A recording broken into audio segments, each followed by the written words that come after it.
cual tengo el honor de dar la bienvenida al excelentísimo Gabriel Boric Font, presidente de la República de Chile, a quien invito a dirigirse a la Asamblea.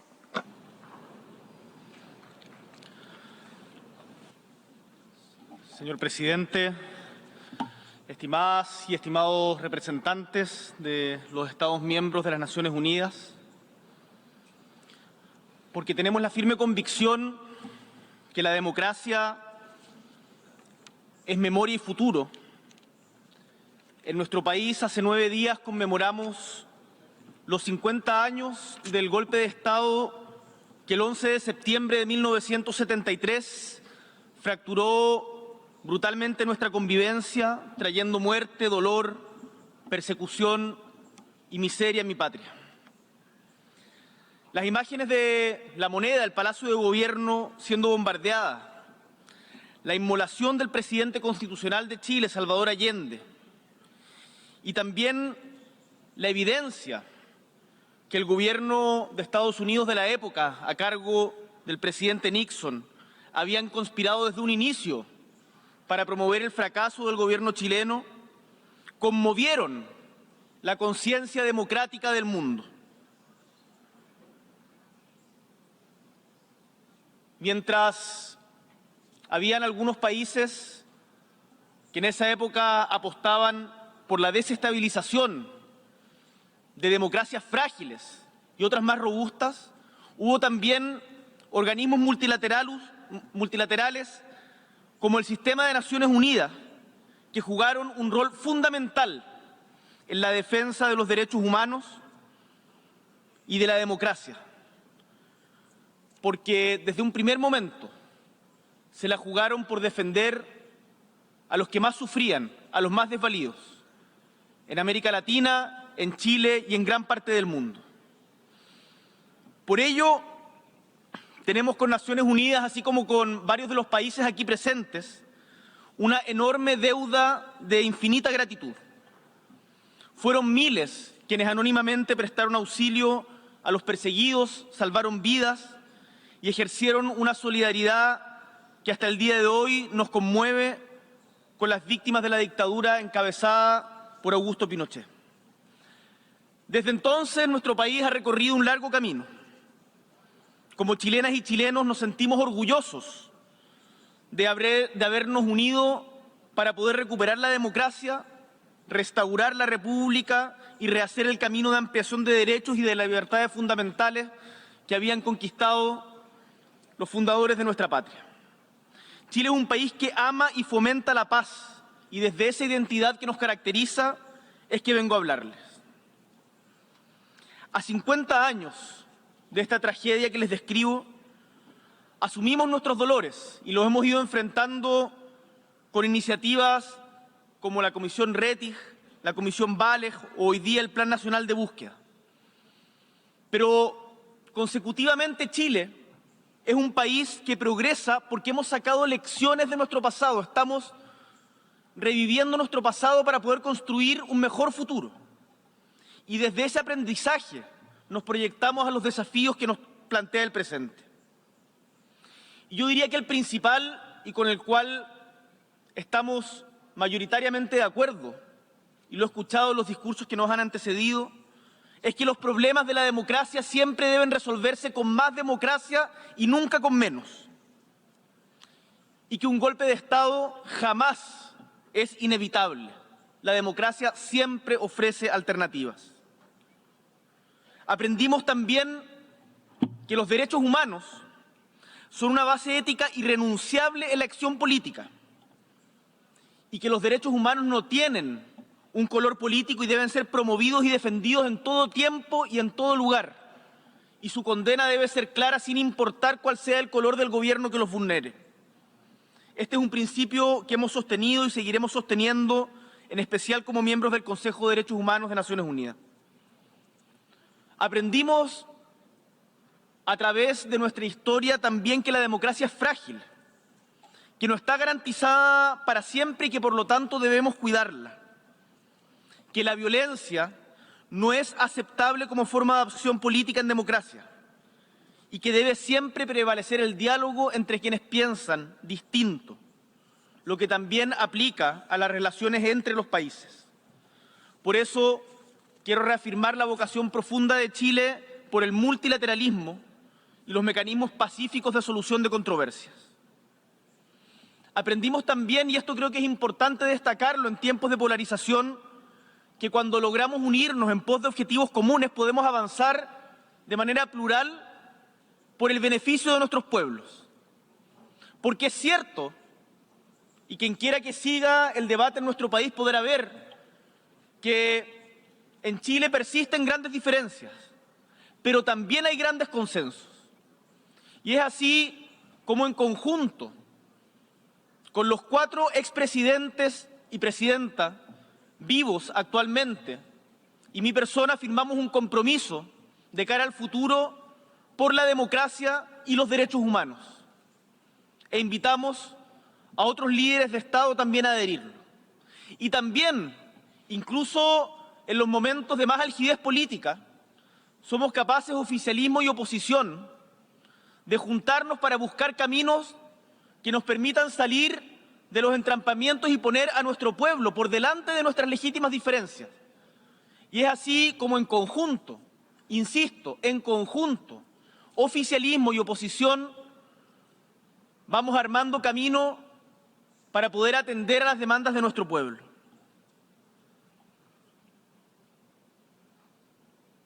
Las generaciones que nos antecedieron, estimadas y estimados, asumieron la responsabilidad de independizar a nuestras naciones, de instituir las democracias y de establecer libertades fundamentales, derechos humanos universales y avanzar progresivamente en la conquista de derechos sociales.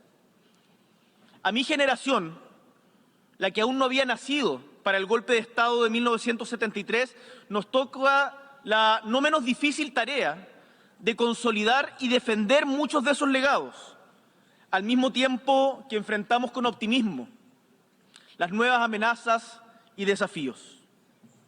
Señor presidente, estimados miembros de la Asamblea, hoy quiero plantearles 3 tareas urgentes a las que humildemente creemos en mi patria que debemos abocarnos, que coinciden con mucho de lo planteado en esta Asamblea hoy día.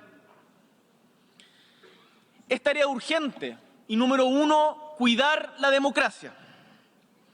Debemos detener el avance de la intolerancia y de los autoritarismos, enfrentar decididamente a la desinformación que corroe nuestras democracias de forma institucional y sin complejos, a la vez que defendemos los avances en los derechos de las minorías y también de quienes no son minorías, sino mayoría, como las mujeres, cuyos avances y derechos se ven amenazados por sectarismo y fanatismo de diferente tipo. Tenemos, estimados y estimadas, que atender a las causas profundas de la desafección que genera la democracia, porque vemos con preocupación que su pérdida o su fragilidad hoy día puede que no se exprese en los golpes de Estado del siglo XX, sino que tenga nuevas formas, incluso algunas con apariencias de mayoría. ¿Por qué la democracia hoy día no está satisfaciendo los anhelos de pueblos que desean urgentemente, que necesitan seguridad, mayor igualdad, salir de la pobreza? La democracia tiene que ser capaz de entregar resultados y debemos abocarnos con mucha fuerza a ello. Cuando las instituciones tardan en dar respuesta o no lo logran a tiempo de forma clara, la corrupción, el crimen organizado, las múltiples desigualdades, todos esos desafíos que van corroyendo nuestras instituciones, la población deja de confiar. Por eso, cuidar la democracia, estimadas y estimados, implica hacernos cargo de las frustraciones, los anhelos y las necesidades de la ciudadanía, canalizando los desafíos que impone nuestro tiempo y avanzando con acciones concretas, con mayor libertad, prosperidad, justicia social, sostenibilidad y poniendo siempre el interés colectivo por delante de los intereses individuales, en particular de los intereses individuales de quienes tienen más poder, entre ellos de nosotros como gobernantes. En este sentido, también defendemos el respeto irrestricto a los derechos humanos como avance civilizatorio independiente de qué gobierno esté en el poder. Por eso me siento en el deber, como hemos señalado en otros foros internacionales, de denunciar ante esta Asamblea y el mundo la persecución que hoy día vive todo quien piensa distinto del gobierno del régimen dictatorial del señor Ortega y Murillo en Nicaragua, en donde no solo se prohíbe su participación en elecciones, sino que se les persigue, se les priva de nacionalidad, se les allanan sus casas y se les priva de derechos políticos. A su vez, estimados y estimadas, tenemos que pensar conjuntamente que cualquier solución a los problemas pasa necesariamente por un diálogo multilateral. Y por eso tenemos que decir con claridad que cuando se imponen sanciones de manera unilateral, no se está aportando a la solución. El caso de las sanciones a Venezuela, hoy día, desde nuestra perspectiva, no aportan a mejorar las condiciones de vida del pueblo venezolano. Y tenemos la convicción que para garantizar que haya elecciones libres con garantía a todos los sectores, es también imperativo que Estados Unidos levante las sanciones que hoy día tiene contra Venezuela. No podemos sino decir que lo mismo nos violenta respecto a las sanciones hace tanto tiempo establecidas sobre Cuba. Y en esto quiero ser muy claro. Declarar que Cuba es un país que promueve el terrorismo no solo es falso, sino que nos violenta. Y por lo tanto instamos a Estados Unidos a seguir la línea que en su momento tuvo el gobierno de Barack Obama, cuando lo sacó de esa infame lista, que ya lleva 3 años repitiéndose y que tanto daño le hace no al gobierno, al pueblo cubano que no lo merece.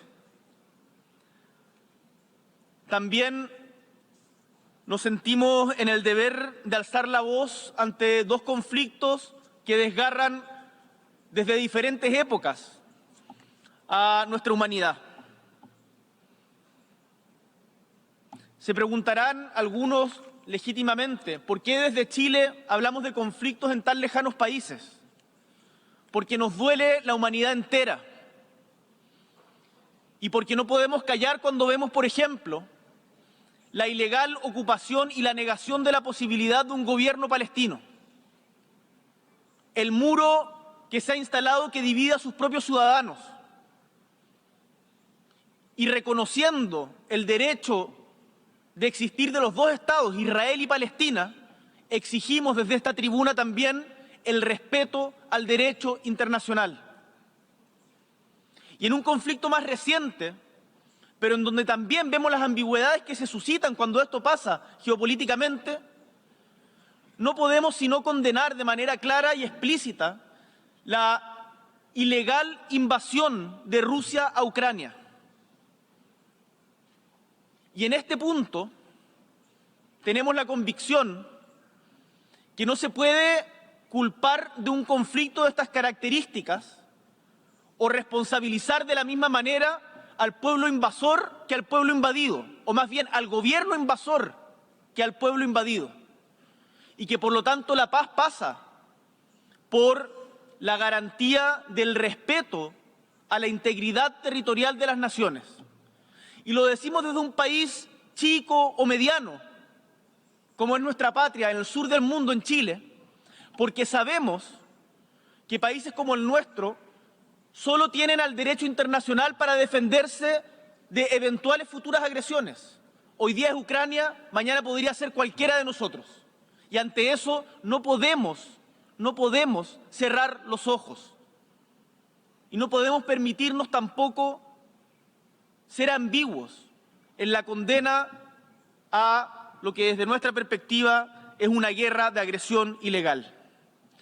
Un segundo tema que requiere acción urgente y en donde las responsabilidades igualmente no recaen en todos de la misma manera es la crisis del cambio climático, la contaminación y la pérdida de biodiversidad.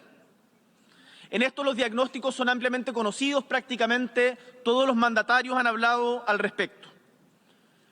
Estos son problemas de hoy, no de mañana. En mi patria lo hemos vivido con incendios, inundaciones, y sabemos que la mayoría de ustedes, en particular los más vulnerables, los que menos han contribuido al calentamiento global, los que menos han quemado combustibles fósiles, son los que más sufren de esta crisis climática.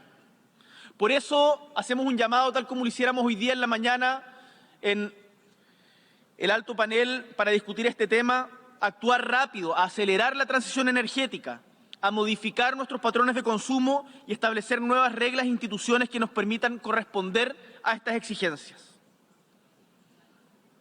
En nuestro país hemos avanzado en esa dirección con diferentes liderazgos y distintos gobiernos. Tenemos un 43% de áreas marinas protegidas y un 22% de áreas terrestres protegidas. Hemos aprobado una ley para crear servicios de biodiversidad y áreas protegidas, además de comprometernos a ser carbono neutrales a más tardar al año 2050 y esperamos llegar antes.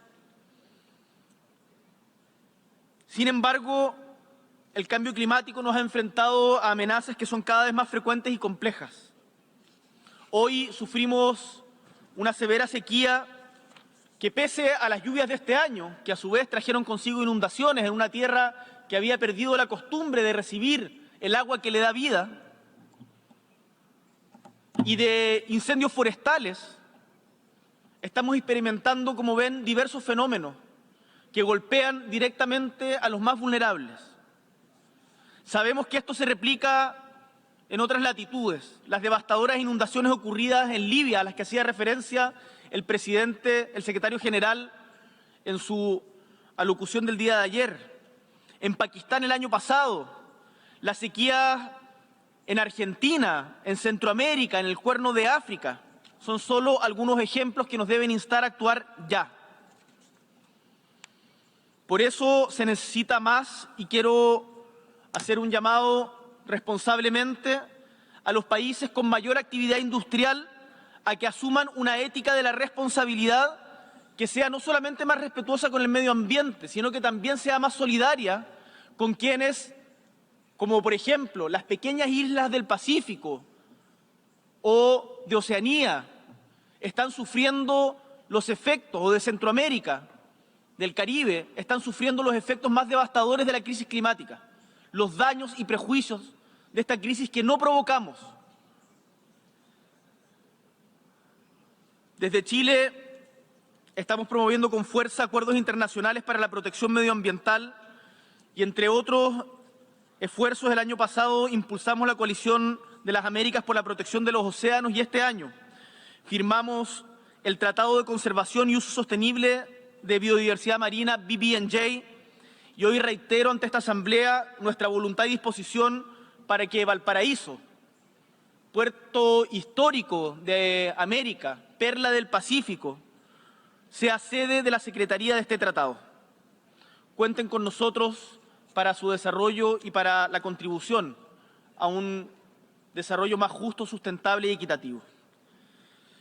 Y por último, el tercer desafío creemos que tiene relación con el cambio tecnológico, que solo es comparable con la revolución industrial de mediados del siglo XVIII y que está cambiando de forma drástica nuestra manera de relacionarnos, nuestra manera de pensar, de producir, de trabajar. Hace poco veíamos cómo en un pueblo en España una madre denunciaba a unos jóvenes que habían utilizado inteligencia artificial para desnudar a sus compañeras de clase, mancillándoles no solo la honra, sino también su derecho a ser persona, a tener integridad, a tener privacidad. Cada gran transformación tecnológica siempre ha sido en la historia de la humanidad una gran oportunidad para construir sociedades más justas, pero también, si lo hacemos mal, puede ser fuente de nuevas injusticias. Y en este contexto es deber de todos establecer consensos multilaterales para dar un marco ético al desarrollo y al uso de nuevas tecnologías, como el caso de la inteligencia artificial.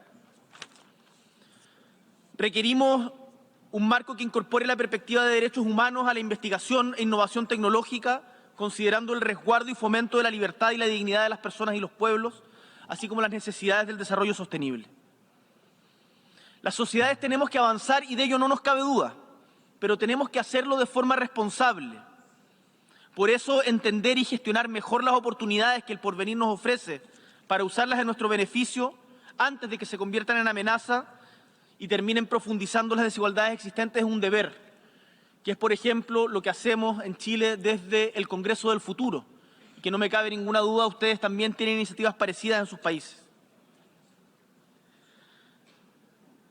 Con humildad, pero también con orgullo, puedo afirmar que nuestro país hoy día tiene condiciones para ser un referente latinoamericano de cara al futuro de la inteligencia artificial y vamos a trabajar firmemente en esa dirección. Democracia es memoria y futuro. Y es por ello que queremos que el desarrollo tecnológico sea una herramienta de unión y no de división, que promueva el empoderamiento en conjunto de la sociedad, que enfrente el fenómeno de la desinformación, que apoye sobre todo a los sectores más vulnerables y que no signifique una profundización de las inequidades ya existentes, tanto a nivel global como al interior de nuestros países. Termino diciendo que los desafíos que enfrentamos requieren de soluciones audaces y colectivas, porque ninguno de nosotros, ni siquiera el país más poderoso, puede enfrentar estos desafíos por sí solo. Los fenómenos migratorios, la crisis climática, las pandemias, no tienen fronteras ni banderas. Nos afectan a todos los países del mundo. Y por eso este foro, esta asamblea, tiene que estar a la altura de ese desafío. Y hagamos valer, si somos más, las palabras y la petición que nos hiciera el día de ayer el secretario general Antonio Guterres respecto a la necesidad de reformar la gobernanza mundial, tanto en sus aspectos políticos como financieros. ¿Es reforma o es barbarie? Nosotros estamos por la reforma y le decimos al señor secretario general que cuenta con nuestro apoyo para reformar no solo el Consejo de Seguridad, sino también las organizaciones financieras nacidas después del consenso de Bretton Woods. Insisto, democracia es memoria y futuro, y en este camino hacia un mundo mejor, el rol de esta Asamblea General es decisivo. Por eso, y porque hemos aprendido de nuestro pasado, y como representante de las nuevas generaciones, soy optimista respecto a lo que está por venir. Porque esta misma Asamblea, a lo largo de sus más de 70 años de historia, ha demostrado que incluso en los momentos más difíciles es posible que la humanidad logre acuerdos y caminos hacia la cooperación y la convivencia civilizada. Siempre, estimados y estimadas, podrán contar con Chile para promover y defender los derechos humanos, el multilateralismo, la democracia y construir juntos un desarrollo sostenible y un mundo sin pobreza y más igualdad social. Muchísimas gracias. On behalf of the Assembly. Gobierno de Chile. Presentes por un mejor futuro.